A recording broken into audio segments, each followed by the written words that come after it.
say that you All right, welcome back to the broadcast, friends. Welcome back to Corbett Report Radio here on Republic Broadcasting. I'm your host, James Corbett of CorbettReport.com, and tonight is Thursday night, so of course, as always, we will turn to the second half of the broadcast with our good friend James Evan Pilato of FoodWorldOrder.com for all the latest stories from the world of food, health, and the environment. So, James Evan Pilato, thank you once again for your time. Thanks so much, man. I appreciate it. And of course, I always have a couple things to add on to, the stories that you discuss in the first half.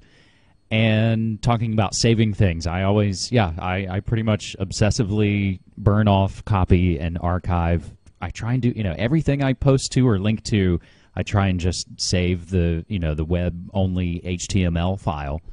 And as long as you were talking about Firefox add-ons, my favorite one, as long as we're talking at Download Helper, will let you essentially pull down almost any embedded video file, which for the kind of live show that I do, is indispensable. So I'm able to get those videos and then pull the audio off of them and then edit them and use them in the show. So that's one I'll throw out to people. Absolutely right. I use Download Helper myself. I do recommend it to people. There's a lot of other little things and tricks and tips I'm sure we could give people. Perhaps we should do a Cyberspace War episode of this broadcast sometime where we actually go over some of our favorite little tips and tricks for people out there. But I we have like a lot that on idea. Our plate for the Food World Order tonight, so perhaps we should get into that. So perhaps an easy way to transition from the police state updates, we'll take it from Natural News. Feds hit family farms with labor laws for the children. New labor laws being proposed by the U.S. Department of Labor would prohibit children from performing many of the routine farm chores they have been involved with for centuries, which some see as a direct attack on small-scale agriculture. TheDailyCaller.com reports that the Department of Labor, under the guidance of the Obama administration, is proposing that child labor laws be modified to prohibit children under the age of 16 from working with animals, for instance, or being allowed to work with food storage bins. The proposal also seeks to prohibit children from, quote, being employed in the storing, marketing, and transporting of farm product raw materials, end quote, which essentially makes it a crime for farm hands to touch produce once it's been picked. Working hand-in-hand with our good friends at Monsanto and the big pharma drug companies to create a total monopoly on food and health, the federal government is working feverishly to remove Americans from their own land and create a culture complete ignorance about food, nutrition, and agriculture. The endgame goal is to separate Americans from their land, from their animals, and ultimately from each other. James, there are two good updates to this from Natural News and from my own Twitter feed at Media Monarchy. Obama withdraws farm child labor proposal after wave of internet outrage. Obama gives up fight to restrict child labor on non-family farms. James? Well, the key there is that more men in funny hats and shiny badges can presume to have the right to tell people what they can and can't do with their own children on their own farms. That has been ongoing since basically the dawn of farming itself. To have children involved in helping to pick the vegetables and to basically run the farm. I mean, it's a centuries old tradition, to say the very least. So they can presume to say whatever they want to say about regulating things like that, but ultimately, once again, this shows when the people speak out, they can't go ahead. So it's important for us to stand up and speak out. And I feel like we've said several times that it seems like it's on the food front that people have actually made big changes. Because once BPA was the word was out about that, the outcry and it changed the market. Same with high fructose corn syrup and all of those things. So again, never underestimate, the going at it the right way. I think we probably referenced it yesterday in some way on New World Next Week. Throwing a rock through your neighborhood window isn't going to do anything, but letting people know about the information, telling them who's doing it, and giving them an avenue to be able to combat it, such as the Bank of America, debit card fees. When people mobilized against that, they backtracked in a heartbeat. If you can hit them in their wallet, that's when they'll make the cuts. A quick story. Couldn't have said it better myself, and that's what we're doing. So, yeah, absolutely, let's press ahead. We always talk about food stamps seemingly every week. Just a brief note, food stamps in the crosshairs of the GOP's plan to save the military. We, of course, will cut everything we can to just, keep the war machine going, James, right? Oh, Oh, absolutely. Let's bend over backwards for the military and make sure everyone else pays the price. A really interesting one, and this will be the longest bit that I'll read for you, James. It comes from the Atlantic, and again, a huge thanks to my man Adam in Nova Scotia for helping post so much great information to Food World Order. How vegetable oils replaced animal fats in the American diet.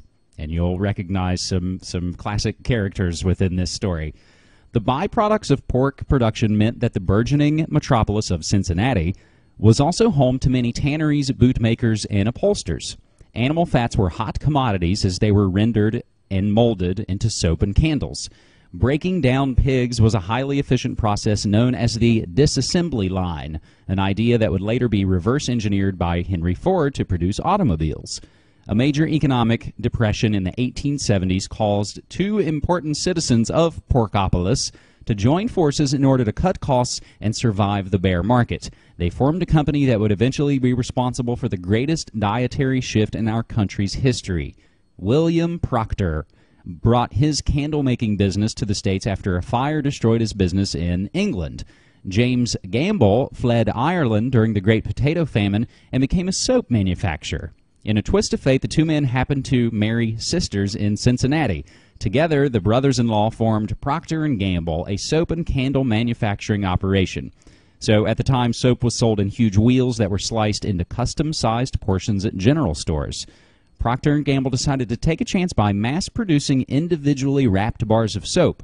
To pull this off, the brother-in-laws needed to drastically reduce the price of their raw ingredients, which meant finding a replacement for expensive animal fats.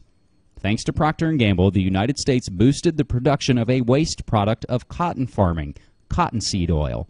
To ensure a steady, cheap supply for soap production, the company formed a subsidiary in 1902 called Buckeye Cotton Oil Company.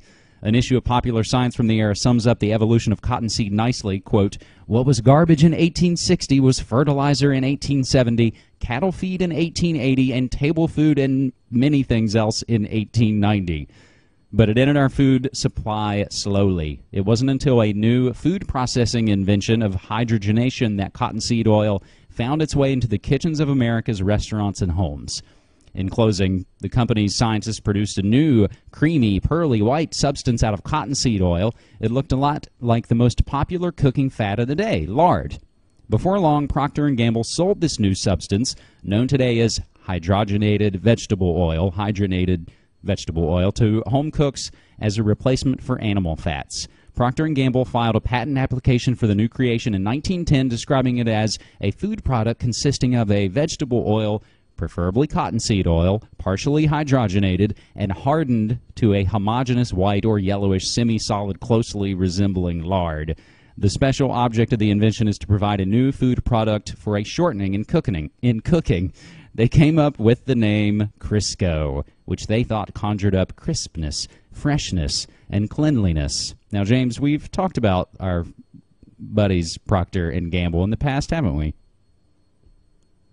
We certainly have, and we've talked about, was it Charles Gamble was the recipient of Margaret Sanger's Negro Project letters, the infamous correspondent there. Mm-hmm. But absolutely, and it's interesting that they think that Crisco conjures up Christmas, freshness, and cleanliness. For me, it conjures up many other things, mostly what I ate for breakfast. And not that I eat Crisco for breakfast. I mean, I'm making a vomit joke. But anyway, absolutely, just quite a horrific piece of history that again goes to show that when we don't know the history of these various items that we use in our kitchen on a daily basis, we don't understand that, oh, wait, this isn't natural. This isn't the way it's always been done. This is something that was consciously put into our society, manufactured into our society for the benefit of a few businessmen. It really is when you get into the backgrounds, and that's again what I love, having the folks that help out on Media Monarchy are able to kind of take that extra time and be able to dig into the past and find those stories that hopefully shed light on the present. So we'll take it from civileats.com. Bioeconomy, blueprint, or biotechnology boost.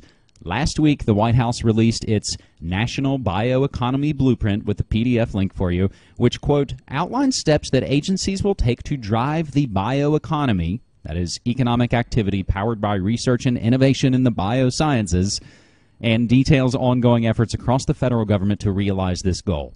Unfortunately, this new bioeconomy is not as green as the Obama administration's making it out to be. The so-called bioeconomy is dependent primarily on the risky, unregulated field of synthetic biology and the use of unsustainably produced biomass to feed synthetic organisms created by these technologies.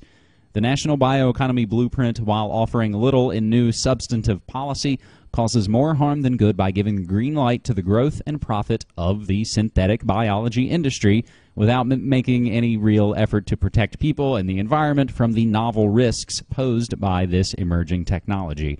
There is a ton of other PDFs for you to read, Synthetic Biology 101, that, again, James, I find so many things, that we do and that we cover is, educational for myself.